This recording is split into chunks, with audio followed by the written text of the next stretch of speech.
Bom dia. Bom dia a todos. Sejam muito bem-vindos ao nosso café da manhã da RA SIC Caxias. Uma saudação especial ao nosso presidente, Celestino Oscar Louro, e ao palestrante, o astronauta da NASA, classe 98, piloto de testes, engenheiro aeronáutico e ministro da Ciência, Tecnologia e Inovação, de janeiro de 2019 a março de 22, Marcos Pontes, que logo mais irá palestrar sobre "É possível como transformar os seus sonhos em realidade", que, devido a más condições do tempo, não conseguiu embarcar para Caxias e estará online conosco, diretamente do aeroporto. Nosso agradecimento especial às empresas que patrocinam e apoiam o nosso evento.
Agora, convidamos para a sua saudação o presidente Celestino Louro.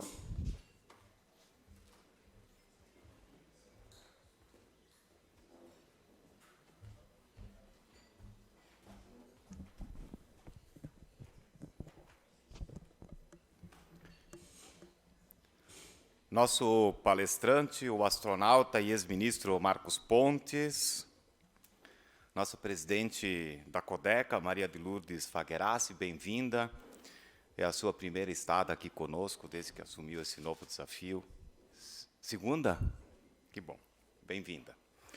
Vereador Maurício Marcon, senhoras e senhores, muito bom dia, sejam todos bem-vindos. Começo agradecendo ao nosso astronauta Marcos Pontes, que, atendendo ao nosso convite, estará conosco hoje. O senhor conseguiu ir para o espaço e não pôde vir a Caxias nos dias de hoje. Mas muito obrigado pelo esforço, pela compreensão, pela resiliência com a situação. E mesmo online, tenho certeza que fará uma belíssima apresentação a todos nós. O senhor falará sobre a importância da visão, da atitude, do planejamento, da gestão, da organização e da qualidade na superação de desafios.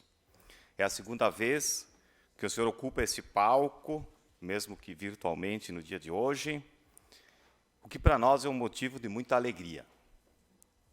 Apenas para lembrar, o Marcos Pontes é o primeiro brasileiro a ir ao espaço e foi palestrante da nossa então reunião ao almoço no dia 25 de abril de 2011, na gestão do então presidente Milton Corlatti. Já se passaram 11 anos e, obviamente, o país vive um outro momento e novos desafios. Por isso, nos desafiamos a ouvi-lo novamente no dia de hoje. Até porque a sua visão de Brasil, científico, tecnológico e inovador, deve ser outra, a partir da sua experiência no Ministério da Ciência, Tecnologia e Inovações, órgão do governo federal, responsável pela formulação e implementação de política nacional de ciência e tecnologia. Um tema, aliás, que nos é especialmente caro, porque aqui, nesta região, nesta cidade, nós respiramos inovação. Essa região de Caxias, terra de gente verdadeiramente empreendedora, tem na inovação praticamente um mantra. Mas não é de hoje, somos inovadores desde nossa origem. Com os recursos e o conhecimento disponível, em cada época, nós transformamos matérias-primas em produtos cada vez melhores e mais avançados. Do ônibus aos circuitos eletrônicos. Do nióbio e do grafeno às soluções de mobilidade. Agora, mais recentemente, mobilidade elétrica. Aqui nasceram pelas mãos dos nossos empreendedores projetos disruptivos que hoje são incorporados ao cotidiano das pessoas. Nosso ecossistema de inovação engloba áreas como agronegócio, tecnologia da informação e comunicação, e o eletromecânico. E, pasmem, nós também estamos despontando em design de produtos, com excelência que começa a ganhar reconhecimento internacional. Esta terra se diferencia justamente porque vive, respira e transpira inovação o tempo todo. Inovações de altíssimo valor agregado, o que faz com que se crie um ambiente propício para o desenvolvimento de novos negócios. Porém, é importante enfatizar que esta é uma característica própria desta região, porque se dependêssemos unicamente da educação brasileira em ciência, talvez nós não estivéssemos nesse mesmo patamar. O Brasil tem apenas 8% das escolas com estruturas de laboratório de ciências nas suas dependências. Esse dado é do próprio Ministério da Ciência e Tecnologia. Os senhores concordam que é um pouco desanimador, né? Apenas 8. Por outro lado, nós vimos tantos recursos sendo direcionados para os orçamentos das universidades federais, para o campo da pesquisa. Os recursos não são pouco importantes, são muito importantes. A reflexão aqui, a contrapartida, qual produção científica brasileira nós podemos experimentar nos últimos anos. São situações que nos fazem questionar a busca e buscar saber, caro astronauta Marcos Pontes, no que o país está falhando? Por que deveria ser prioridade incentivar e apoiar regiões com formação empreendedora como a nossa? Porque mais frutos desta capacidade inovadora gere mais desenvolvimento e para um número cada vez maior de pessoas e comunidades. O Brasil carece da criação de talentos, de futuros empreendedores, inovadores e, principalmente, carece de sinergia entre os agentes propulsores dessa inovação. O senhor é o exemplo de alguém que conseguiu romper com esta situação de pouquíssima produção científica e chegou a desbravar o espaço.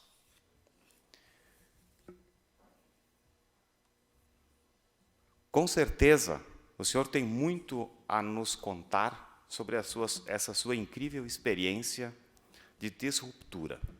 Muito obrigado. Uma boa RA Café da Manhã a todos nós.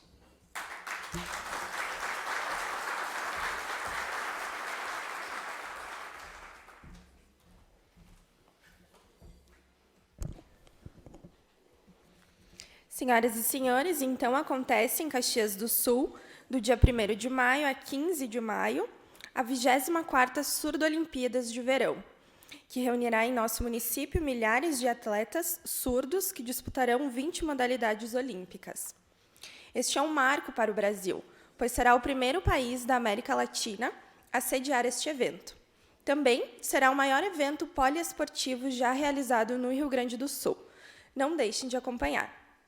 E antes da palestra, lembramos que as perguntas serão apenas por escrito e, caso tenham interesse, solicite a equipe do evento. Para sua apresentação, o nosso convidado, Marcos Pontes. Seja bem-vindo. Bom dia a todos. Mais nada, gostaria de agradecer pelo convite e desculpar por não estar presencialmente. Nós estamos aqui no aeroporto do Campo de Marte, em São Paulo, aguardando a melhoria da meteorologia aqui em São Paulo, para que nós possamos decolar daqui e chegar aí em Caxias. Ainda chego hoje, mas é importante respeitar a meteorologia,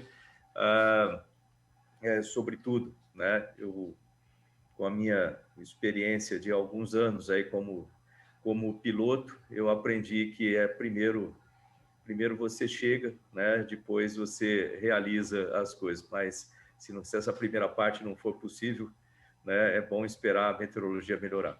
Gente, primeiro, né, parabéns aí pelo evento, parabéns a todos que trabalham na coordenação, na organização do evento. Me pediram para falar a respeito da minha carreira, a respeito da minha vida, que como é possível, né, essa apresentação aí, é possível como transformar seus sonhos em realidade, mas eu gostaria de aproveitar também um momento, eu vou dar uma acelerada nessa parte, e ouvindo os comentários anteriores, gostaria de, no final da apresentação, falar também a respeito da ciência, tecnologia, inovações no Brasil e educação também, né, que são temas coligados, em que observa-se que todos os países desenvolvidos têm um trabalho muito intenso nessa área, e o Brasil segue hoje em dia, graças ao trabalho desse governo, né, numa rota muito positiva de transformação do país através de educação, ciência, tecnologia e inovações. Muito tem que ser feito ainda, né, e certamente, mas nós estamos na proa correta, vamos dizer assim. Mas isso vai exigir o trabalho não só do governo federal, mas também dos governos estaduais, municipais e de todas as pessoas, instituições, né, que trabalham verdadeiramente para o bem do nosso país. Bom, começando aí nessa parte aí da vida, né? Eu sou de Bauru, aqui do interior de São Paulo, e eu lembro que no começo da minha carreira, né, ou da minha história, eu ia muito para o aeroclube da cidade, lá de Bauru, vendo os aviões. Então, toda vez que eu estou num aeroclube como esse, eu olho pela janela, que eu estou vendo aqui os aviões ali no pátio, etc. Isso me dá muitas recordações daquele tempo, e tudo começa num sonho. Então, para iniciar essa palestra, eu queria começar mostrando esse vídeo, né, que fala sobre sonho, para que a gente entre aí exatamente nessa vibração do que é necessário para dar partida, né, em qualquer tipo de objetivo, de projeto que a gente tenha na vida. Ninguém realiza grandes coisas sem ter antes sonhado com aquelas coisas. Então, vamos começar por aqui mostrando esse vídeo.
Go landing, 3,000 feet.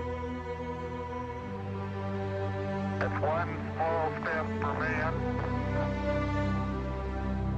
one giant leap for mankind. Buzz is erecting the solar wind experiment now.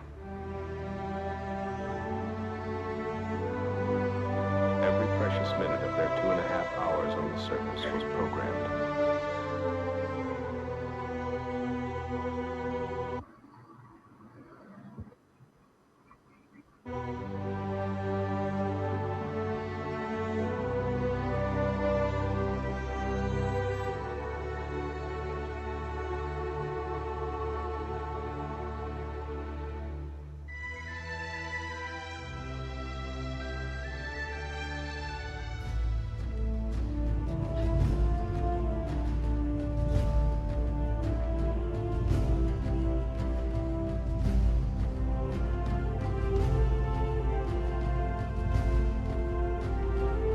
Brazilian astronaut Marcus Pontes out of view in this in-cabin view, seated in the right seat of the Soyuz. 8, 7, 6, 5, 4, 3, 2, 1. Liftoff. Liftoff of the Soyuz rocket transporting Jeff Williams, Pavel Vinogradov, and Marcus Pontes to their microgravity home in space.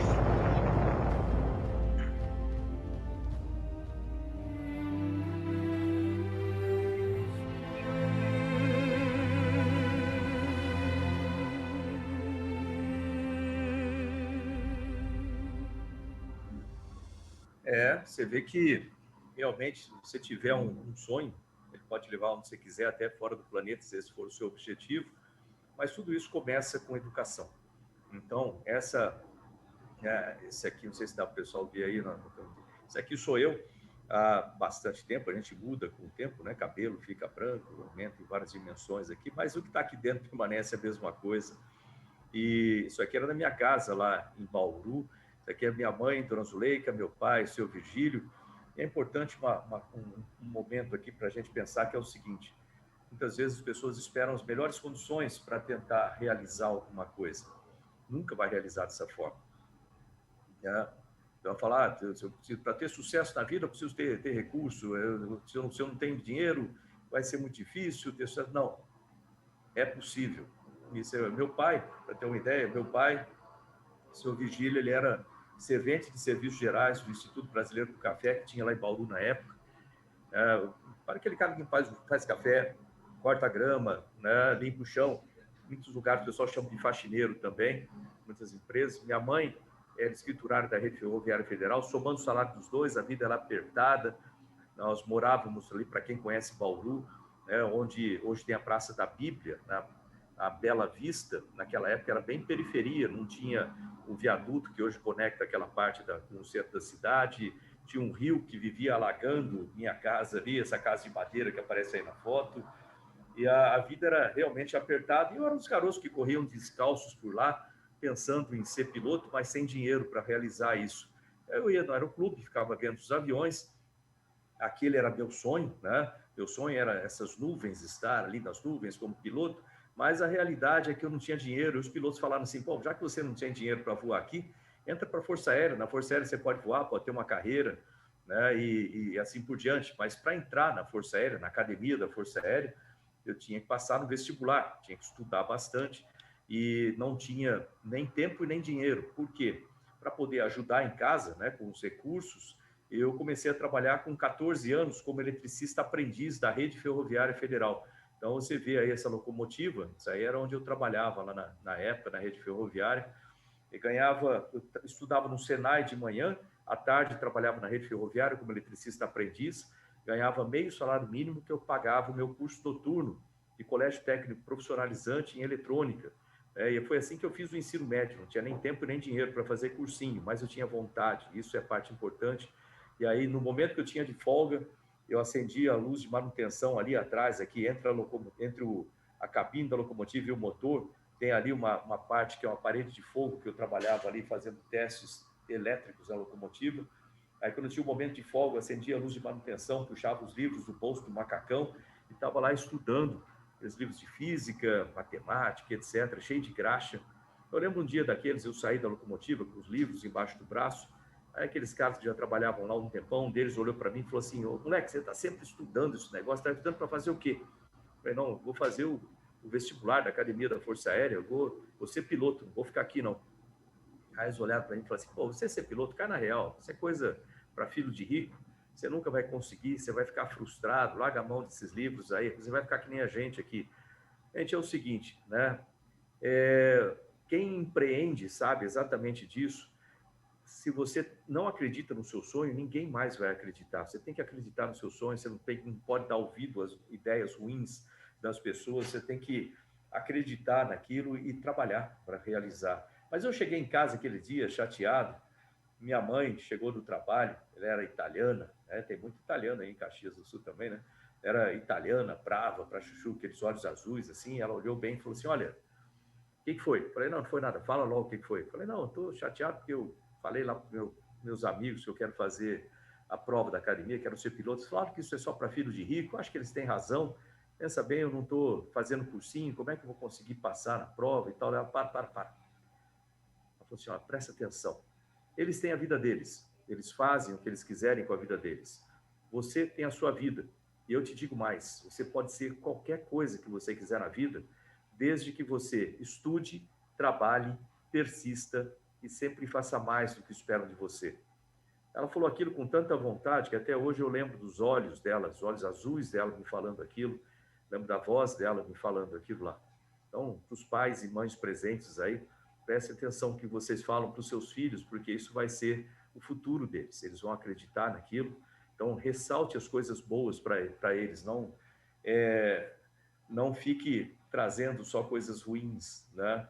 Você não sabe organizar seu quarto, você nunca cuida das coisas direito e assim por diante. Lógico que a gente tem que dar a devida disciplina para cada um dos nossos filhos, mas você também tem a responsabilidade de incentivá-los a acreditar no sonho deles, né? Desenvolver os talentos que eles têm. Toda criança tem talento. Acreditei na Dona Zuleika, fiz lá a prova da Academia da Força Aérea, né? Passei, né, na prova da Academia da Força Aérea, cheguei lá em 1981, começo de 1981, como cadete, eu era o cadete 8194, são 4 anos para se formar na academia.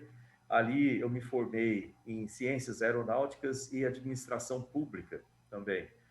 E de lá fui transferido, né, depois que me formei, 4 anos, fui transferido para Natal, no Rio Grande do Norte, para fazer curso de aviação de caça. Aí eu era o ala da aviação de caça, aquele avião que voa aqui do lado, né? E depois transferido aí para perto de Santa Maria, no Rio Grande do Sul, 3º do 10º Grupo de Aviação. Aqui era o Coronel Paulo César, comandante. E ali em Santa Maria, pensa bem, eu já era piloto de caça. Ali eu me tornei instrutor de aviação de caça, líder de elemento, primeiro, aquele que lidera o número 3 da esquadrilha, depois líder de esquadrilha, liderar 4 aviões, instrutor de liderança, ou seja, a vida ficou estabilizada. Comecei a trabalhar com segurança de voo, trabalhei 30 anos da minha vida fazendo investigação e prevenção de acidentes, diga-se de passagem, comecei aí perto, em Santa Maria, e a vida estava estabilizada. A maior parte das pessoas, quando a vida estabiliza, fica dentro dessa zona de conforto e não quer mais sair de lá. A pergunta que eu faço para vocês aí, quando foi a última vez que você fez uma coisa pela primeira vez? É bom a gente lembrar disso. Quando foi a última vez que você fez uma coisa pela primeira vez? É importante a gente se desafiar o tempo todo, sair fora da zona de conforto, buscar aprender coisas novas. E pensando nisso, eu conversei com o meu comandante, que era o Coronel Paulo César, está aí na foto, e falei, eu quero fazer um curso de engenharia. Ele falou assim, pô, Ponce, para fazer engenharia para quê? Eu vou te mandar para Anápolis, para Val Mirage, lá, supersônico. Falei, Coronel, eu acho muito interessante isso, sem dúvida nenhuma, mas eu preciso ampliar meus horizontes de carreira, e a única maneira é com mais conhecimento. Então, por isso que eu quero fazer o curso. Ele, aonde? Eu quero fazer no ITA, Instituto Tecnológico de Aeronáutica, em São José dos Campos. Aí ele olhou para mim e falou assim, pô, você não vai conseguir passar, isso é coisa muito difícil só para gênio. Eu não sei se eu tenho cara de burro ou coisa parecida, mas eu falei, não, eu posso tentar? Ele falou, pode, vai lá, tenta. Se você conseguir passar no vestibular, você entra. Então, tá bom, fiz lá o vestibular. Aliás, esse livro que está mostrando aí, o É Possível, é um livro de gerenciamento de projetos e coaching que eu escrevi, e ele é um livro bem prático, né, usando gerenciamento de projetos, mas também traz muitos conceitos de autoconhecimento, vamos dizer assim, tanto na parte intrapessoal quanto interpessoal, e ele traz muitas dicas, inclusive disso que eu acabei de falar, então sair da zona de conforto, isso que eu lembrei quando eu vi o livro aqui na apresentação. Mas fui lá, fiz a prova do ITA, passei para a engenharia aeronáutica lá no ITA, e aí, observando o mercado, vamos dizer assim, eu notei que lá na divisão de ensaios em voo, onde são feitos os testes dos aviões da Força Aérea, lá tinha o piloto de testes e o engenheiro de testes, não tinha nenhum que era piloto e engenheiro ao mesmo tempo, né? E foi aí que eu pensei, pô, eu posso ocupar esse espaço, né? Eu vou criar essa oportunidade. Então, eu peguei a parte de piloto, somei com a parte de engenharia e me tornei o primeiro piloto de testes do Brasil, sou prova 37, dá para ver no meu capacete, que é piloto e engenheiro ao mesmo tempo, né? Que era piloto e engenheiro. Hoje em dia tem vários que são assim, então eu abri caminho aí, uma nova modalidade, vamos dizer assim, dentro da Força Aérea Brasileira, que é bastante interessante. Ser pioneiro tem isso, você às vezes sofre começo para abrir aquela picada ali, né? No meio do mato fechado, das dúvidas das pessoas, da inveja, da ignorância, daqueles que não sabem fazer as coisas e querem tentar atrapalhar os outros. É um emaranhado, né? De coisas que você tem que abrir no picado, como se fosse uma floresta ali muito fechada.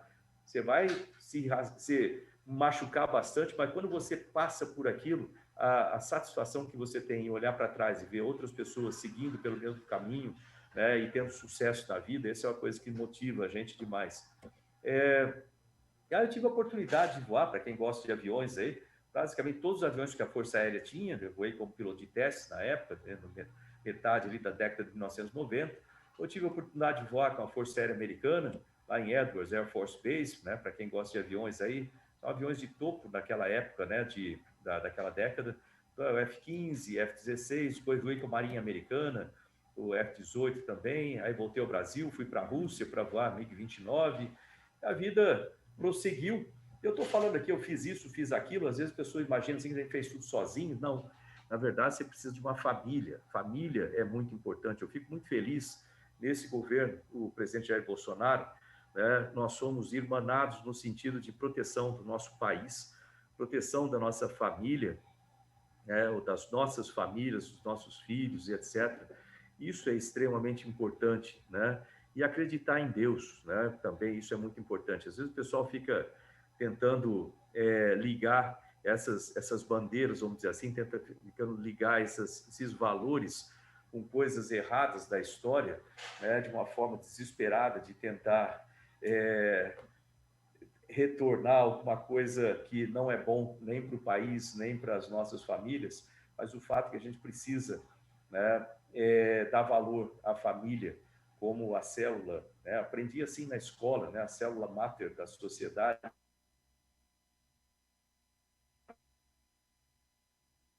E aí está a minha família, né? Maria, Dona Zuleika, meu irmão, Luiz Carlos, meu pai, seu Virgílio, a Fátima, minha mulher, o Fábio ali comigo, que nasceu em Santa Maria, a Ana Carolina, né? Minha filha, que nasceu em São José dos Campos, é uma família extremamente importante. Bom, lá em São José dos Campos, já como piloto de testes, né? Eu fui fazer o meu primeiro mestrado em otimização de trajetórias orbitais, depois havia um outro mestrado e doutorado a ser feito lá em Monterey, na Califórnia, nos Estados Unidos. Então, fui enviado para lá, para sistemas, engenharia de sistemas. Eu estava lá no doutorado quando o Brasil entrou no programa da Estação Espacial Internacional. A NASA precisava selecionar um astronauta do Brasil, ela veio ao Brasil, fez um processo de seleção pública, né? Foi publicado no jornal, aquela coisa toda. Eu fiquei sabendo lá em Monterey que haveria esse processo de seleção, através de um e-mail do meu irmão.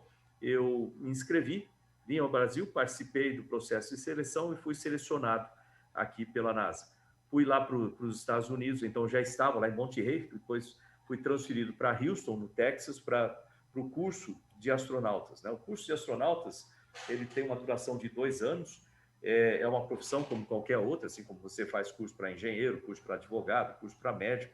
Aliás, é interessante quando o pessoal fala ex-astronauta, é a mesma coisa que falar ex-médico ou ex-engenheiro, né, que seria um negócio muito esquisito. Então, esse curso, com duração de 2 anos, ele tem um foco principal em sistemas. Eu sou especialista de missão. Especialista de missão é mais ou menos como um engenheiro de bordo. Então, nós temos 70% do curso de formação básica, ele é dedicado a sistemas, como operar sistemas em operação normal e emergência, como montar sistemas, manutenção de sistemas, reconfiguração de sistemas, etc. 15% do curso de astronautas é voltado para a parte psicológica, né, a preparação emocional, porque, afinal de contas, você vai estar num grupo de pessoas operando em situação muito crítica, né, de estresse e situação de risco, então é importante a preparação emocional. 10% do tempo é com médicos em hospitais, para a sua preparação fisiológica, para que você conheça o seu corpo e saiba como se defender no máximo possível das condições extremas e bastante prejudiciais à saúde que a gente encontra no espaço. E 5% do tempo no ginásio, na condicionamento físico. Obviamente, essa é a parte mais simples, né? Qualquer pessoa com boa saúde consegue ficar altamente condicionado, mas o restante do curso é a parte realmente mais difícil. Em dezembro de 2000, eu me formei, né? Recebi ali o brevet de astronauta. Quem me entregou foi o Charlie Precourt, que era o chefe dos astronautas na época. E ele, que ele me entregou, ele falou assim: pô, Marcos, parabéns, você agora é o primeiro astronauta, oficialmente, primeiro astronauta brasileiro, astronauta profissional brasileiro. Obrigado. Aí deu um passo, voltou e falou assim: olha, sabe que a gente estava conversando aqui no cafezinho ali? Você sabe que você é o primeiro astronauta profissional a representar um país do hemisfério sul do planeta Terra, né? Teve o Yuri Gagarin, né, o primeiro astronauta do planeta, e você é o primeiro a representar um país do hemisfério sul da Terra. Eu falei: pô, sério? Eu não sabia, não. Eu falei: pô, não tem o Frank Caldeiro, da Argentina, tem o Carlos Noriega, lá do Peru, ou da Colômbia, né? Tem o Andy, lá da Austrália. Ele falou: não, esses caras realmente eles nasceram nesses países, mas vieram para os Estados Unidos, se tornaram cidadãos americanos, eles voam com a bandeira americana e só obedecem aos Estados Unidos da América. Eles não voam com a bandeira da Austrália, do Peru, da Argentina, sei lá o que for, e também não obedecem a esses países, eles são americanos. Você é o único que representa um país, voa com a bandeira do seu país, né, e está aqui para servir o seu país no espaço. Falei: pô, muito obrigado. Quando é que eu vou voar? Primeiro voo? Não sei. Eu achava que eu ia voar em 2001, não aconteceu, 2002 não aconteceu. Enquanto isso, você faz uma série de preparações extras, né? São, vamos chamar assim, de pós-graduação. Então, eu sou qualificado, por exemplo, em atividade extraveicular, que o pessoal chama de caminhada espacial. Então, para qualificar com aquilo lá, são mais de 300 horas na piscina, com todo o equipamento. Aquele equipamento, ele tem uma massa de aproximadamente 125 quilos, né? É uma espaçonave, custa em torno de 12 milhões de dólares. Então, operar aquilo lá não é uma coisa muito simples, você tem que realmente se dedicar para conseguir trabalhar com aquele equipamento, com todas as dificuldades que ele apresenta, os desafios, né, em um ambiente de microgravidade. Também eu sou qualificado em robótica, né, da espaçonave, também nos sistemas, todos os sistemas de software e, vamos dizer assim, gerenciamento de dados, né, da espaçonave. Por que isso é importante? Que qualquer pane nesses sistemas, quem é o responsável é o tripulante que está ali em voo, que é responsável por aquilo. Como especialista em missão, a minha principal missão dentro de uma espaçonave, quando eu estou no espaço, é fazer toda a parte de manutenção, toda a parte de operação dos sistemas em situação normal e de emergência, né, tanto do lado de dentro quanto do lado de fora da espaçonave. Então, é bastante interessante reconfigurar, no caso da estação espacial, para as próximas tripulações. Eu esperava voar, como eu falei, em 2001, não aconteceu, 2002 não, 2003 nós tivemos o acidente da Colômbia e tudo ficou parado, perdi 7 amigos, né? Para quem trabalha nesse setor, né, de aviação, hoje em dia está bem mais seguro, diga-se de passagem, mas eu já perdi muitos amigos, tanto da Força Aérea quanto na NASA também, e você tem que se adaptar a isso e tem que levar essas lições de forma que você opere de maneira segura e transmita isso. Então, como especialista em segurança de voo, né, eu acredito e quero crer que eu já salvei muita gente, né, através de conhecimento, através de experiências que você passa, né, para as tripulações. Treinamento, então, a partir daí, ele seguiu, você faz uma série de coisas, e além disso, você trabalha também. Eu fui responsável por toda a parte de software da Estação Espacial, né, durante 2 anos. Depois, eu fiquei vários anos trabalhando como o líder, né, vamos dizer assim, o diretor da NASA de toda a área de integração de módulos, que a gente chama de MIT, Multi-Element Integration and Testing. Eu fui responsável pelo módulo japonês, todos os testes do Kibo, do módulo japonês, ou seja, os desafios na área de engenharia também, quando você fala de uma estação espacial, são grandes.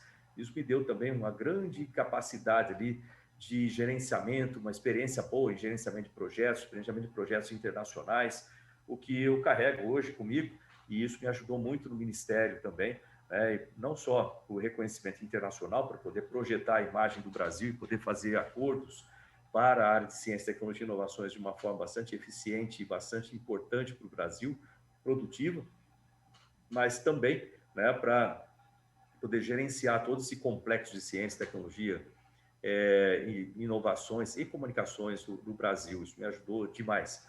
Bom, 2005, eu recebi uma ligação lá no meu escritório na NASA, ligação do chefe da Estação Espacial Internacional, Gess Meyer, falando que eu estaria escalado para voar no ano seguinte, em 2006. Eu estranhei, né? Falei, pô, mas como que eu vou voar? Não tem nenhuma espaçonave americana voando, né? Falei, não, você vai voar com os russos. Com os russos? Quanto tempo eu tenho para me preparar? Eu conhecia todo o lado americano e dos outros. Pelo lado russo, eles têm os próprios cosmonautas, então não precisa de mecânicos, vamos dizer assim, ou de engenheiros de voo lá. Então a gente só conhecia a parte de emergência deles. Então, o normal é você ter 1 ano e meio, mas como nós temos aí um apertado em termos de escala, você vai ter só 5 meses para ir lá e voar com os russos e aprender toda a parte dos sistemas russos também. É um desafio gigantesco. Na época não era comum nenhum astronauta americano ou do lado americano voar com os russos. Hoje, praticamente todo mundo voa com os russos. Agora começou os voos com a SpaceX, mas até recentemente era todos voando com os russos. Eu fui um dos primeiros a ir para lá. E o desafio era enorme, né? E pior que no final do desafio, no final da ligação, ele falou assim, olha, sabe que na Rússia o pessoal fala em russo, né? O checklist é em russo, para nós é em russo. Você fala russo? Eu falei, não, senhor. Então, você vai ter que aprender russo também. Então, em paralelo, os primeiros 3 meses ali do seu treinamento na Rússia, você também tem que aprender russo o suficiente para fazer a missão. Tenta aprender russo aí, não é uma coisa muito fácil, né? Realmente é complicado. Очень трудный говорить на русском языке. Nada учить немного, это можно. Ou seja, não é fácil, mas é possível. Precisa estudar bastante, mas é possível, né? Falar em russo ou aprender qualquer coisa que você quiser na vida. Aliás, né, o desafio era grande, mas é sempre bom a gente lembrar o seguinte: a melhor definição de sucesso que eu conheço é um cara chamado Brian Tracy, que diz assim: o sucesso é aquilo que você obtém depois que você levanta pela última vez. Porque se o seu objetivo for grande, você vai cair muitas vezes para chegar lá, né? E é assim que acontece na vida, não tem outra maneira, né? E aí chega lá para realizar a missão Centenário lá em Zvezda Garadok, né, que fica em Tikhalskaya, 25 quilômetros ali de Moscou. Começa a preparação, não é uma coisa simples, né, aprender todos os sistemas rapidamente para cumprir a missão Centenário, que tinha esses objetivos, a bordo da Estação Espacial Internacional. Vou mostrar um filminho aqui para vocês a respeito da estação, mas antes eu queria só explicar o seguinte: muitas vezes o pessoal fala assim, onde é que fica a estação? Fica perto da Lua. Às vezes o pessoal pergunta, você já foi para a Lua? Não. A última pessoa que esteve na Lua, ele, diga-se passagem, era amigo meu, faleceu em 2017, era o Eugene Cernan. Ele esteve lá em 1972, né? Foi o último ser humano que esteve na Lua. E aquilo foi da Apollo 17, né? E a estação espacial ela fica próxima, a gente chama de órbita próxima da Terra, 400 quilômetros.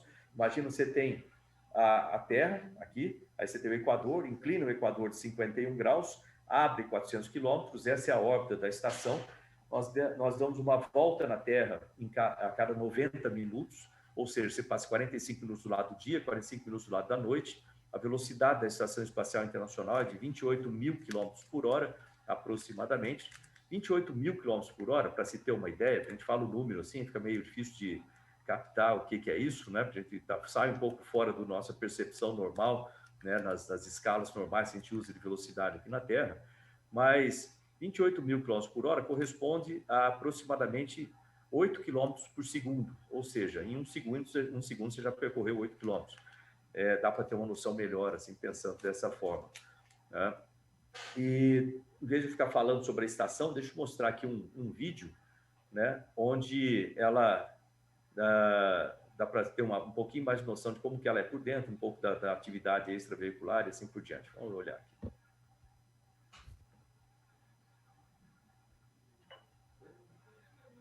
Oi? Não, tranquilo. Não lembro. We found a common ground upon which adversaries and former enemies can come together. I have long believed that a society that stops exploring is a society that stops progressing. This program is the bridge to the future for human spaceflight. What happened in this last year is truly phenomenal. The space station today is the largest and most capable space station ever flown.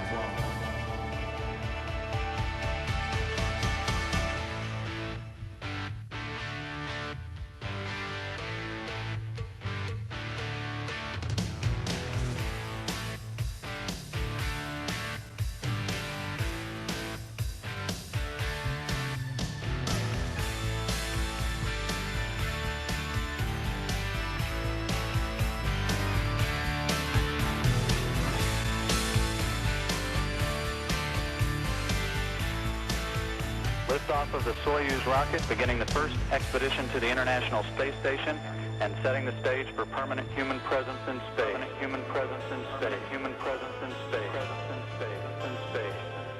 In space.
Essa é uma espaçonave tanto, né? E essa é a minha tripulação. Tá aí o Pavel Vinogradov, comandante russo, Jeff Williams e eu, engenheiros de voo, americano e brasileiro.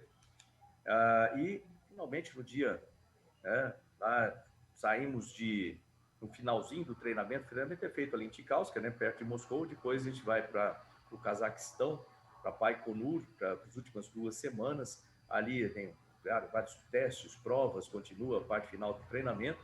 E, finalmente, no dia 29 de março de 2006, né, estava lá toda a preparação aqui já na escada para lançamento, junto com a Valentina Tereshkova, estava lá com a gente, lembrando que ela foi a primeira cosmonauta, a primeira mulher do planeta Terra a ir ao espaço, né, também ela estava com a gente, foi uma honra muito grande. Aliás, eu estou vendo aí também o livro A Missão Cumprida, do lado, ele tem toda essa história com detalhes, né? E a minha fundação, hoje em dia, eles têm lá uma loja, né, onde tem os livros, né? Então, o pessoal entrar na internet, eu não sei exatamente, mas se procurar Fundação Astropontes, ali certamente vai ter. Ou mesmo no meu website, acho que tem o link para a loja lá da Fundação. Então, vale a pena, às vezes, ter para conhecer a história aí com mais detalhe do que eu estou falando no livro, tem todos os detalhezinhos. E no dia 29 de março de 2006, eu estava lá sentado no topo de um foguete Soyuz, são 49 metros de comprimento, essa parte branca em cima, onde fica a espaçonave Soyuz. Dali para baixo, são 200 toneladas de combustível, ou seja, você está sentado numa bomba de tamanho bem grande, esperando para decolar. As pessoas perguntam assim, dá medo? Lógico que dá medo, você não é doido, você sabe o risco que você corre, é importante se você não tiver medo. Ou por 2 razões, né? Que você pode não ter medo, ou porque você é doido, que não é bom para ser cosmonauta ou astronauta, né? Ou você vamos achar um pouquinho aqui.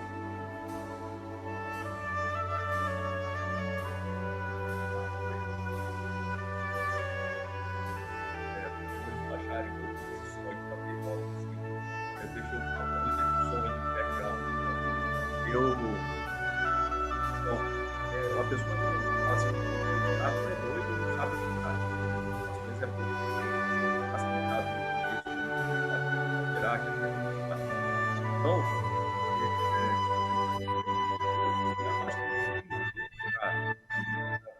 a parte operacional, em cada detalhe, isso, logicamente, que traz muito mais confiança em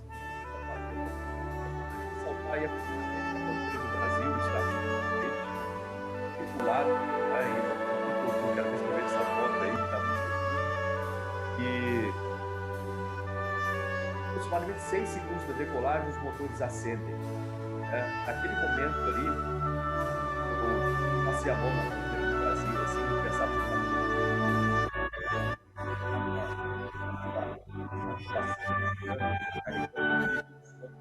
brasileiros e outras pessoas, pela primeira vez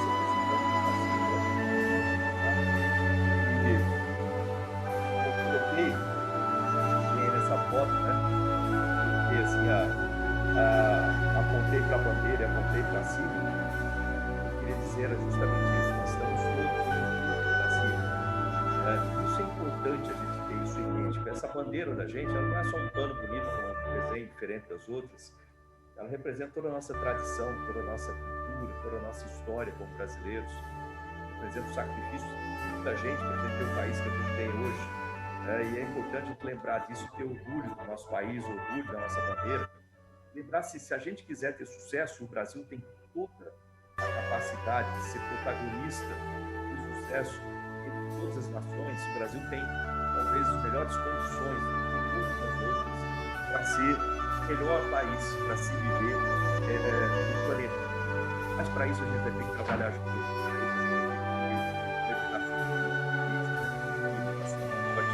Para isso a gente vai ter que ter as pessoas do Brasil a gente tem outras bandeiras com diferença disso, essa é a nossa bandeira, para que todos nós trabalhemos juntos como uma nação. Não existe a separação norte-sul, não existe outros tipos de separação. Nós somos brasileiros, precisamos trabalhar juntos. Imagina 210 milhões de pessoas trabalhando juntos para fazer. A gente consegue muita coisa, a gente consegue fazer muita coisa se todos nós trabalharmos juntos. 6 segundos da decolagem, os motores acendem. 9 minutos depois, a gente já está no espaço. Só demora 9 minutos para chegar ao espaço. As pessoas me perguntam, eles ficam abismados com esse tempo, né? Em 9 minutos, a gente sai do Cazaquistão e chega do outro lado do planeta, a 200 quilômetros de altitude, com mais ou menos 25 mil quilômetros por hora de velocidade. As coisas aceleram rápido, sem dúvida nenhuma, durante a subida. Eu apontei para a bandeira, apontei para cima.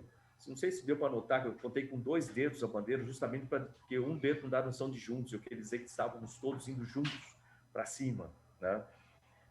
Quando chega no espaço, tem o corte dos motores, aí eu soltei as luvas, elas começaram a flutuar aqui assim na minha frente. Aquele foi um momento muito, muito marcante, porque eu sonhei muito com aquilo durante a minha vida toda. De repente eu estava ali no espaço, aquelas luvas flutuando, eu tinha um monte de procedimento para fazer, mas eu queria olhar lá fora. Eu soltei os cintos um pouquinho, fui ver pela janelinha ali, o que eu vi foi um planeta azul, assim, maravilhoso, né?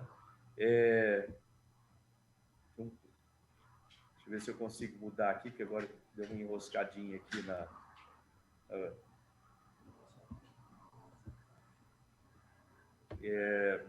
Estão vendo aqui se a gente consegue mudar.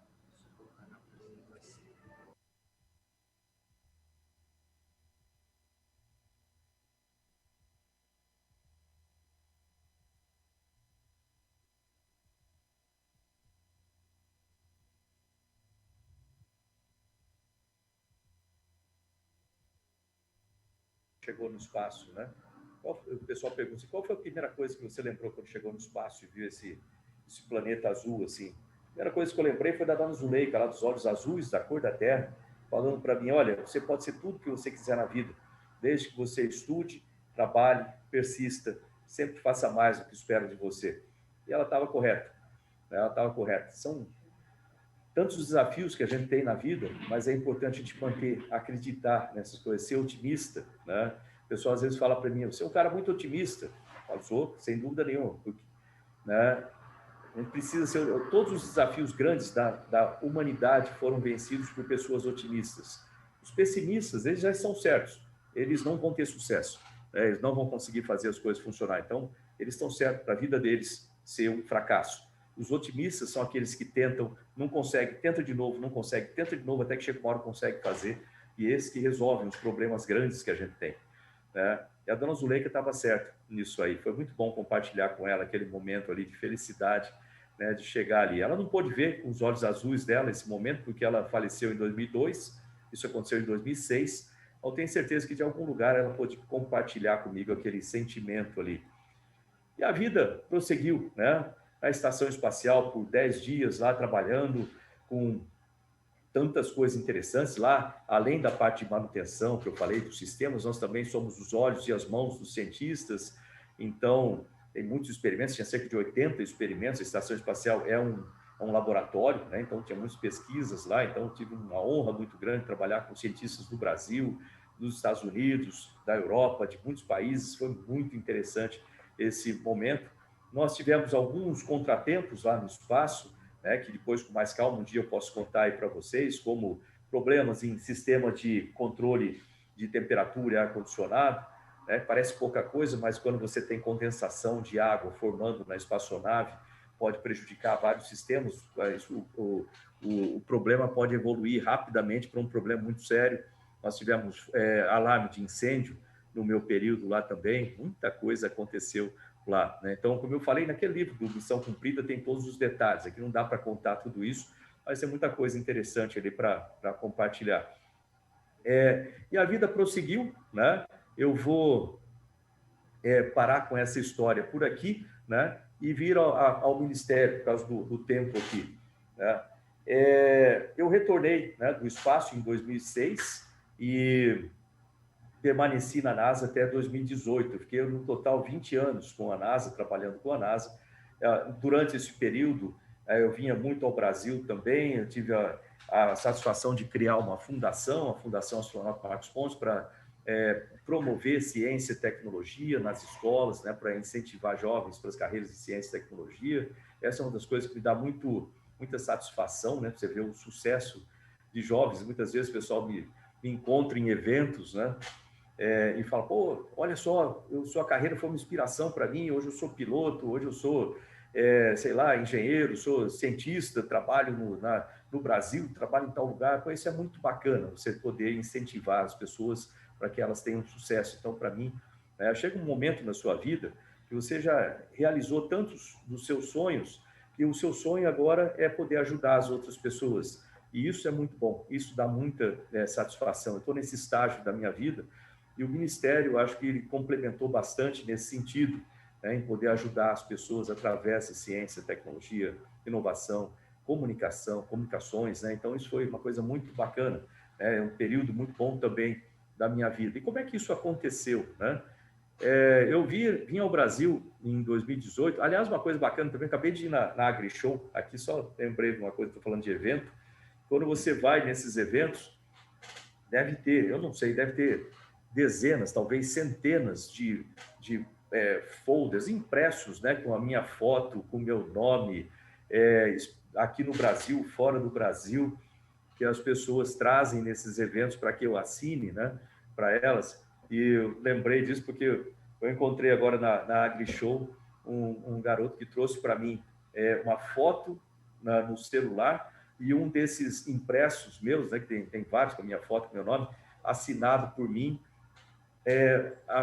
Devia ser mais ou menos 2008, 2009, quando eu assinei aquilo, e na época ele era um garotinho, né?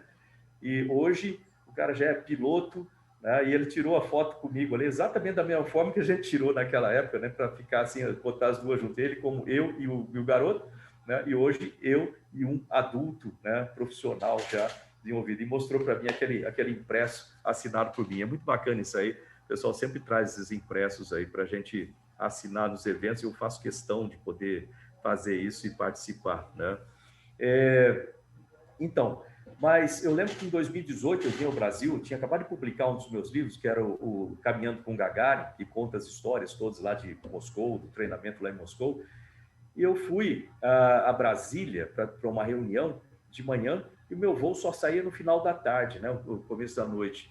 Aí eu falei, vou dar uma passada no comando aeronáutica para dar um livro de presente lá para o Rossato, que era o comandante na época, e foi do 3º para o 10º também.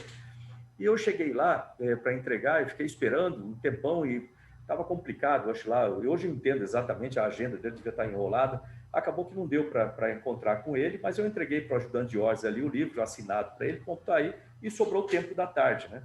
Você vê como as coisas acontecem na vida da gente da maneira como tem que ser, né? E tudo converge para alguma coisa que tem que acontecer. Eu falei, bom, eu não vou para o aeroporto, ficar um tempão no aeroporto e mudar o voo, era muito caro. Eu falei, eu vou lá para o Congresso para dar uma conversada com aqueles deputados que me ajudaram no momento lá das mais críticos, vamos dizer, do programa da Estação Espacial Internacional. Eu vou lá conversar com o pessoal, dar uma olhada. E assim que eu cheguei lá no Congresso, encontrei um desses deputados, assim, logo numa sala de audiência daquela, era o deputado Jair Messias Bolsonaro, naquela época, deputado ali, ele virou para mim, isso foi em março de 2018, ele falou assim, ele tinha o senhor Marcão, vem cá, vamos fazer um vídeo aqui que eu vou ser candidato a presidente. Eu falei, você vai ser candidato a presidente? Vou ser candidato a presidente. Pô, legal, eu conheço ele desde 2001, 2002, quando eu vinha muito para falar sobre a estação espacial lá no Congresso. Aí eu, ok, bacana, fizemos um vídeo, tem no YouTube, inclusive, esse vídeo, fizemos um vídeo lá. Aí, vamos lá no meu gabinete lá para conversar um pouco. Fui lá, ele falou, você vai ser candidato a alguma coisa lá em São Paulo esse ano, em 2018? Eu falei assim, não, eu estou lá na NASA, tranquilo, lá, vou continuar lá.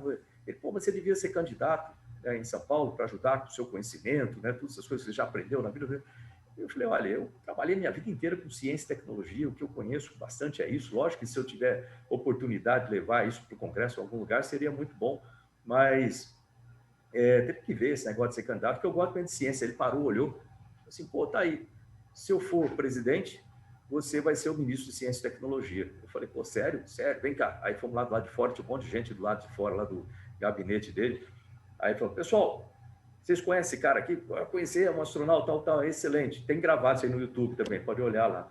Aí, vocês conhecem o ministro atual de Ciência e Tecnologia? Pessoal, não conheço, até deu uma sacaneada no ministro da época lá. E aí falou assim, tá aí, ó.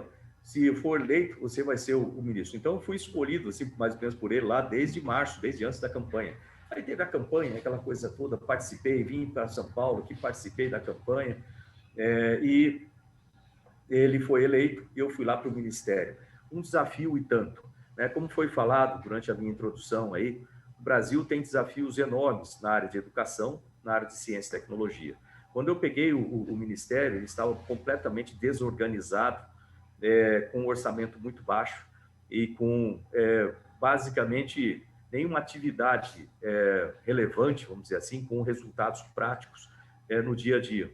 Então, nós tivemos que organizar, trouxe uma equipe, isso foi uma das coisas boas também, que eu tive a liberdade de montar uma equipe profissional, então, trouxe uma equipe profissional em cada um dos setores, organizamos o Ministério, organizamos a visão do Ministério, a missão, uma missão simples, mas muito abrangente.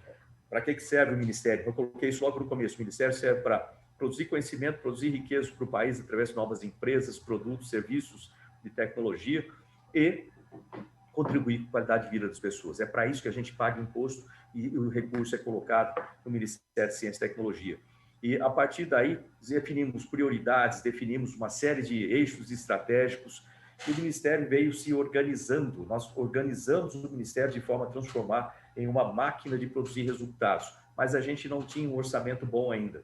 Lembro que eu reclamei muito de orçamento, etc., no começo, então e aí entra uma pandemia no meio, por um lado terrível, por outro lado também uma oportunidade de mostrar a importância da ciência e trazer resultados práticos no dia a dia, e com isso o Ministério se transformou numa máquina de resultados. Eu posicionei o Ministério como uma caixa de ferramentas para ajudar em todos os outros ministérios. Por quê?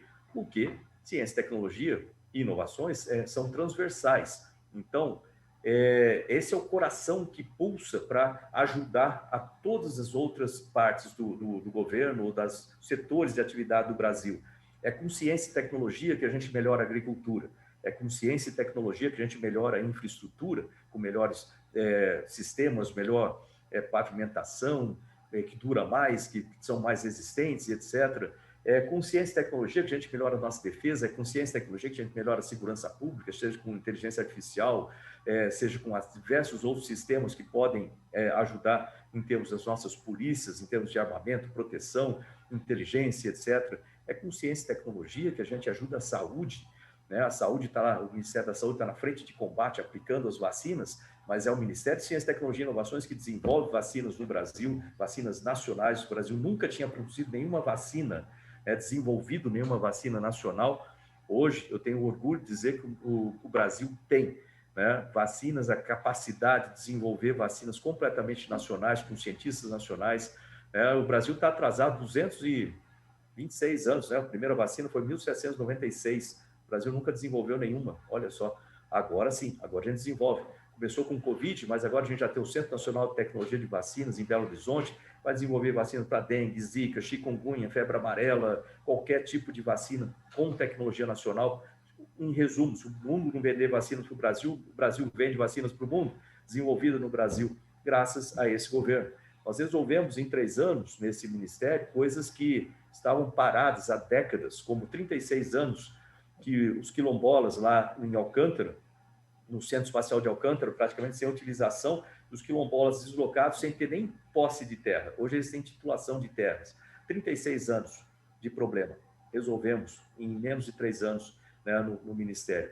34 anos que o Brasil estava irregular, operando com fiscalização e execução do programa nuclear na mesma instituição. É proibido isso aí internacionalmente. É difícil de fazer. Resolvemos, criei a Autoridade Nacional de Segurança Nuclear. Problema de 34 anos resolvido, né? 20 anos para ter o Acordo de Salvaguardas Tecnológicas assinados e aprovado no Congresso Nacional, de forma que a gente possa ter o Centro Espacial de Alcântara operacional comercialmente, né? 20 anos para resolver, nunca ninguém resolveu. Chegamos em menos de 6 meses no Ministério, resolvido, né? 15 anos para a gente ter um Instituto Nacional do Mar, que o Brasil nunca teve, né? A comunidade científica precisa disso, o Brasil precisa explorar a nossa capacidade de biodiversidade do mar para novos remédios, produtos, etc. 15 anos esperando, nunca teve isso aí. Havia proposta lá de 15 anos, nunca ninguém teve coragem de fazer. Entramos em... agora, o ano passado, já foi promulgado, vamos dizer assim, né, a criação do Instituto Nacional do Mar. Então, resolvido. 13 anos, o pessoal enrolando para colocar o Brasil no CERN, que é o centro que faz o colisor, acelerador de partículas lá em Genebra, o maior do planeta. Brasil convidado e nunca tomava uma decisão. 13 anos esperando. Entrei, assinei, um pouco antes de sair do Ministério, assinado, né? Resolvido, problema também. Desde 2017, um satélite já estacionário de defesa e comunicações no espaço, com a capacidade de conectar 50 mil pontos, e estava conectando em 2019 apenas 12 pontos. Uma mão, vamos chamar assim, de pontos. Um absurdo, aí gastando R$800 mil por dia para fazer o monitoramento do satélite, gasto a vida útil dele vai reduzindo, né? Entrei, em menos de 4 meses, eu e a minha equipe conseguimos liberar o satélite. Quando eu entreguei ao Ministério das Comunicações, em 10 de junho de 2020, ou seja, em 1 ano e pouco, que eu tive o Ministério na mão, a gente conseguiu instalar 12 mil pontos, atendendo a mais de 2.500.000 crianças em escolas e outras coisas, mas em escolas afastadas, em áreas rurais, áreas remotas, etc. Isso é o que faz uma gestão, vamos dizer assim, séria, uma gestão profissional de um ministério técnico. E o problema do orçamento? Quando eu peguei o ministério, nós tínhamos um orçamento baixo, de cerca de 3 bilhões, parece bastante, parece que fala 3 bilhões, mas para 28 unidades vinculadas não é bastante. E nós tínhamos lá 3 bilhões e o orçamento caindo, entra na pandemia, caiu mais ainda. E como é que a gente vai resolver isso? Bom, coloquei uma Secretaria de Estruturas Financeiras, que hoje permite que o Ministério receba recursos de setor privado, recursos de fundos nacionais, internacionais, e isso multiplicou o orçamento do Ministério. Olha, por exemplo, o orçamento do Instituto Nacional do Semiárido, né, que antes era só 6 milhões, hoje eles têm mais de 40 milhões vindos de outras fontes né, para projetos. Isso muda o paradigma de financiamento de ciência e tecnologia no país. Isso se chama gestão, né, bem feita.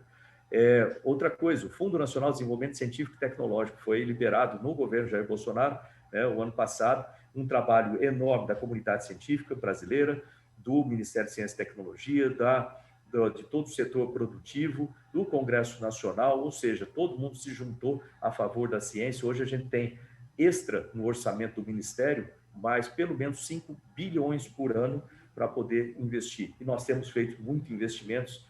Quando eu saí do Ministério, por exemplo, nas últimas 3 semanas, eu assinei mais de 2 bilhões em investimentos. Por exemplo, 250 milhões em bolsas, e a gente nunca cortou nenhuma bolsa de pesquisa do CNPq, né? E colocamos mais 250 milhões em bolsas do CNPq, nas bolsas universais, mais 100 milhões para instituições de pesquisas e universidades, né, para infraestrutura de pesquisa, mais 50 milhões para salas limpas e salas controladas, né, em universidades e institutos de pesquisas, mais 180 milhões para parques tecnológicos, que tinha parado esse investimento de muito tempo atrás, foi mais do que o total investido em 10 anos em governos anteriores. A gente investiu uma vez só, 180 milhões, mais 50 milhões para centros de inovação, mais 80 milhões para 50 laboratórios de pesquisa no interior da Amazônia, o programa Salas. É importante olhar no site do Ministério, lá, gov.br/MCTI, para ver essas coisas todas. O programa Salas é o Sistema Amazônico de Laboratórios Satélites. São 50 laboratórios dentro da Amazônia para pesquisa de biodiversidade, busca de ativos para a produção de medicamentos no Brasil com tecnologia brasileira, para reduzir a dependência do Brasil de China, de Índia, né, com medicamentos. Agora a gente vai produzir medicamentos feitos no Brasil com tecnologia nacional. Nós temos 3 laboratórios já de fábricas de moléculas para sintetizar esses ativos todos para medicamentos no Brasil. E o Centro Nacional de Medicamentos, de Tecnologia de Medicamentos, já em construção. O pessoal for lá em Botucatu, na Unesp, já vai ver a construção sendo feita ali, vai ser o Centro de Tecnologia para passar para a indústria. Mais a capacidade de independência, o Brasil é independente em vacinas a partir desse ano, foram mais 310 milhões colocados, aplicados agora em vacinas, mais 450 milhões colocados no combate ao Covid. O Brasil, pela ciência, o Brasil já tem testes diagnósticos brasileiros, remédios como monoclonais sendo desenvolvidos no Brasil.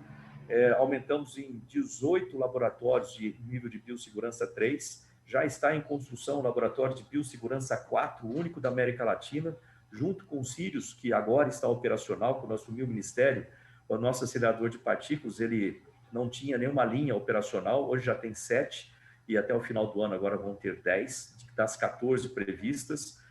E o laboratório de nível de biossegurança 4 vai ser acoplado ao Sirius, vai ser a única instalação do planeta capaz de fazer estudo de vírus de altíssima letalidade, como Ebola, e observar o vírus a nível molecular, que vai acelerar a produção de remédios e vacinas. E o Brasil vai ser um dos países mais rápidos a responder às próximas pandemias. A gente vai passar conhecimento para os outros países. Já tem muitos pesquisadores de outros países querendo vir trabalhar no Brasil para poder utilizar essas instalações. Feito por esse governo, feito por essa gestão. E assim vai. Eu tenho já um monte de outras coisas que eu poderia continuar comentando aqui sobre isso, mas isso para ver que a nossa ciência, tecnologia e inovações mudou.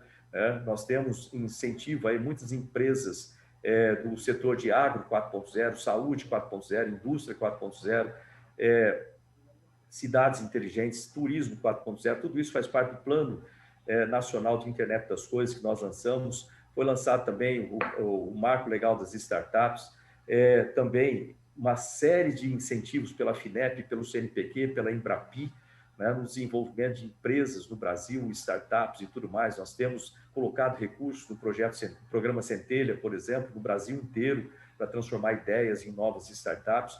O número de startups no Brasil tem se multiplicado ao longo desses últimos 3 anos. Nós temos vários unicórnios brasileiros também desenvolvidos. Nós ganhamos 5 pontos no ranking de inovação ao longo desses anos, também de 62, que é péssimo, para 57, que também é ruim. O Brasil tem que chegar abaixo de 20, mas nós estamos andando na direção correta. Ou seja, O Brasil tem se desenvolvido muito, 8 centros de inteligência artificial, nós estamos na direção correta, mas ainda falta a parte de educação. Isso a gente precisa ampliar, como foi falado, 8% só das escolas no Brasil têm laboratórios, a gente precisa que pelo menos 90% tenha laboratórios, é o salto que a gente precisa fazer, isso a gente vai fazer em parceria. Portanto, gente, eu queria só agradecer aí, para o pessoal que está me fazendo sinal de tempo aqui, eu queria agradecer aí a todos vocês por esse momento, poder falar sobre isso. Tem muitas coisas novas aí pela frente. Eu estou com um desafio novo aqui agora, que, como vocês sabem, eu estou licenciado do Ministério de Ciência e Tecnologia a partir do dia 31 de março, para poder participar aqui em São Paulo, junto com o Tarcísio.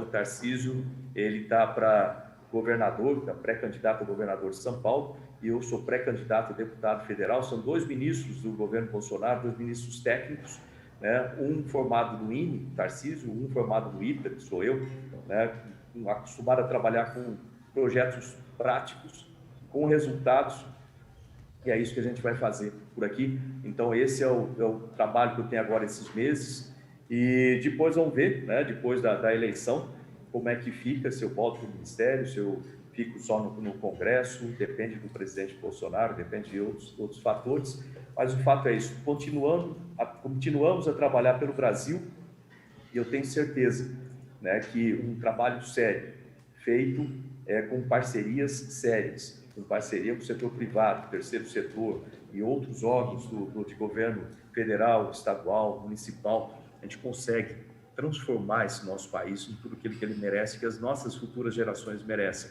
Então, gente, muito obrigado, parabéns ao trabalho de vocês, parabéns. Eu tenho muito orgulho de falar também que ao longo de deixei isso para o final, todo esse nosso percurso, uma das coisas que o presidente Bolsonaro falava muito lá antes era do nióbio, do grafeno, dos materiais avançados. Hoje nós temos, como vocês sabem aí, a maior usina de produção de grafeno da América Latina, com tecnologia nacional aí em Caxias do Sul, e os produtos estão se multiplicando pelo Brasil. Nós temos também a melhor tecnologia de nióbio do planeta Terra, graças à CBMM, lá de Araxá, que hoje constrói um laboratório dentro da área do CNPEM, onde fica o Sirius ali, vai ser o 5º laboratório ali. Tem o Sirius, tem um laboratório de nanotecnologia, de biociências, de biocombustíveis, agora vai ter de supercondutores e depois de superbaterias ali dentro. Isso é realidade, por mais que a imprensa muitas vezes não queira falar, mas não dá para cobrir o sol com a peneira durante muito tempo. A verdade, ela sempre desponta, a realidade, ela sempre vence, vamos dizer assim, e a gente vai ter o nosso país para as nossas futuras gerações, e depende de cada um de nós, e não adianta tentar segurar aqueles que lutam para manter o país ou transformar o país em alguma coisa completamente dependente de outros países ou alguma coisa, ou com algum tipo de governança que não funcione. O fato é que todos nós brasileiros já percebemos que o que precisa é de gestão séria, o que precisa é gestão profissional para que a gente tenha todos esses resultados para o país. Isso, e a realidade ninguém consegue esconder, os fatos ninguém consegue esconder, ele vai aflorar, e o Brasil tem hoje uma ciência, tecnologia, inovações que faz inveja a muitos outros países. Obrigado aí a todos vocês, um grande abraço, acho que o tempo abriu aqui, eu vou decolar daqui a pouco e estarei aí com vocês em Caxias do Sul ainda hoje. Grande abraço, tchau.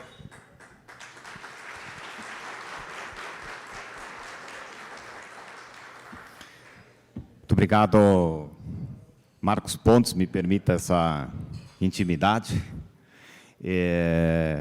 Acho que você materializou na sua manifestação dois mantras na nossa vida aqui. Primeiro, que a sorte e as oportunidades aumentam quando a gente está preparado. Você estava preparado, a sorte lhe colocou a oportunidade de ir para o espaço. Você descreveu muito bem e ligou muito bem os pontos. E a segunda, que é um credo também desta região, de que ciência e tecnologia são transversais nos nossos negócios, são transversais nas nossas vidas, são transversais no nosso dia a dia. Lhe dizer também que bom que o tempo abriu, que nós poderemos nos encontrar mais tarde, saborear aqui uma massa e um galeto. Sabemos que o senhor tem sido um parceiro incansável no desenvolvimento dessas maravilhosas descobertas que descrevestes, o grafeno, o nióbio, e da nossa querida Universidade de Caxias, né, reitor? E, por falar em Universidade de Caxias do Sul, nós vamos abrir no domingo a maior surdo-olimpíada de todos os tempos. Nós vamos ter sediada a primeira surdo-olimpíada no Hemisfério Sul, a primeira Olimpíada no Brasil e a primeira Olimpíada, surdo-olimpíada, em Caxias do Sul. Vejam que evento grandioso, gigantesco. E nós acabamos de receber a confirmação agora, no início da manhã, através da nossa universidade, de que a primeira-dama, Michele Bolsonaro, confirmou sua presença na abertura, vai estar conosco, vai dar ainda mais relevo a um evento mundial que está recheado aí de atrações, de autoridades presentes, e que certamente vai levar a marca de Caxias para o mundo. Não está proibido que as nossas empresas usufruam dessa oportunidade. Quiçá recebendo uma delegação da imprensa, quiçá recebendo algum atleta. Acho que até pode patrocinar atletas, né, reitor? Se a gente insistir mesmo, eles aceitam. Dizendo isso, eu agradeço muito a presença de todos. Mais uma vez peço escusas pelo contratempo que tivemos. Foge a nossa vontade, né, Marcos? Repetindo, você foi para o espaço e não pôde chegar a tempo em Caxias. Mas, enfim, faz parte do improviso, né? Eu lhe agradeço mais uma vez, obrigado por estar conosco e espero que logo mais nós possamos nos encontrar ao vivo lá na nossa querida universidade. Obrigado. Obrigado. Olha só, gente, é importante respeitar a meteorologia, é importante respeitar, né, toda essa parte da aviação, mas a nossa tecnologia tem ajudado a melhorar, mas a natureza ela ainda controla tudo isso. Gente, eu queria só agradecer a todos, né, parabenizar aí o nosso reitor, ao Hugo, né, daqui a pouco vou estar com vocês aí pessoalmente. Obrigado, gente. Tchau, tchau.